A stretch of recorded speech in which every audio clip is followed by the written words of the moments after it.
kim evladını Allah qorxusu üzərində, İslam, ədəb, əxlaq üzərində tərbiyələndirsə, necə Peyğəmbər sallallahu aleyhi və səlləm deyir, onun savabından dünyada da valideyn qazanacaq, xeyirlərin görəcək evladın, axirətdə də ata-ana dünyasını dəyişəndən sonra evladı nə qədər salih əməllər eləyirlərsin, Allah təala valideynə salih əməllər verəcək. Ona görə evlad Allaha ibadət eləmək sizə qadağa qoyma.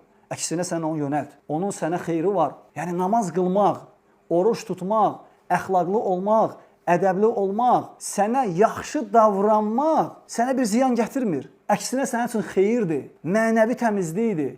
Peyğəmbər sallallahu aleyhi ve sellem deyir ki, əgər sizdən birinizin evinin qarşısından çay keçsə və gündə orada 5 dəfə yuyunsa, o adamda çirk qalar əzalarında. Sahabələr deyirlər ki, xeyr ya Rasulallah.